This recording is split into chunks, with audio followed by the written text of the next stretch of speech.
Committee Secretary Harigupta Rohanadira had told a local newspaper that all Commission recommendations would be studied and implemented in line with President Gotabaya Rajapaksa's instructions. However, he pointed out that there could be practical issues in implementing certain recommendations as they could violate the country's laws.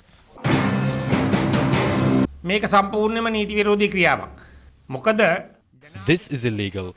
That is because the Attorney General can file cases based on the report of a Presidential Commission. By appointing this committee, they are trying to study the Presidential Commission's report and then remove any recommendation directed towards the government. They say that some recommendations might be unlawful and may even pose a threat to national security. I wish to remind him that the Presidential Secretariat does not have the right to peruse these documents. When recording certain evidences, those present at the Commission were ordered to leave the room.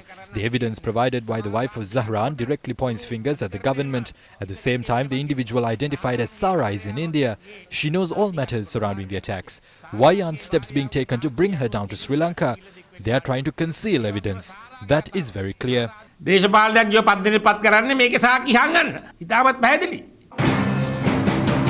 මේක ඇත්තටම මේ වැරදි ප්‍රකාශයක්. එහෙම ජනාධිපතිතුමාගේ උපදෙස්. That is a wrong statement. The Presidential Commission does not submit a report to act according to the instructions of the President. Therefore, we are urging the government to send the report to the Attorney General's department swiftly. Table this in Parliament. A suspicion has arisen on whether they are trying to cover up Pulastini Rajendran's involvement in the incident. They must not consider this situation lightly as it resulted in the loss of several lives. Who were the individuals behind these attacks? Who provided them with the required resources and information? Who is trying to protect Sara? These matters may have been included in the report. Therefore, we are suspicious as to whether this committee had been appointed to conceal these facts. ප්‍රශ්නය අද අපිට පැන නැගිලා තිබෙනවා.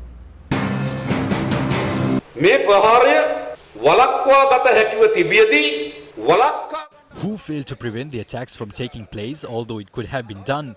That is one area that needs to be uncovered. There is another crucial aspect. Who were the individuals who were behind these bombings? On whose whims and fancies did they act? The Commission held sittings for 18 months. Based on media reports, we wish to question whether this is a personal problem of the President and his family. If that is the case, then we don't need to know the contents of this report. But this is a problem concerning national security. Whose money did they spend for this entity? It was the funds of the public. Therefore, the people of this country have the right to know the contents of this report, but they are not releasing the report. I asked for it in Parliament on 2 occasions. I requested for it during the recent party leaders meeting as well, but they are not providing it. A few days ago, they appointed a committee to study the recommendations of the report prepared by the Commission, comprising senior judges. Who is in this committee? They are people in the likes of Rohita Begunawardena, Johnston Fernando and Prasanna Ranatunga. They have been appointed to review this report. I saw someone had commented saying that these individuals are capable of losing these reports.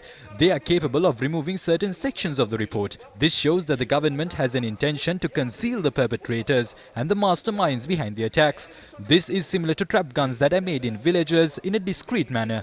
Although the police officer is able to recover the trap gun, it is difficult to find the person who created it. But the police officer will be able to catch the suspect by monitoring the individuals who go for hunting.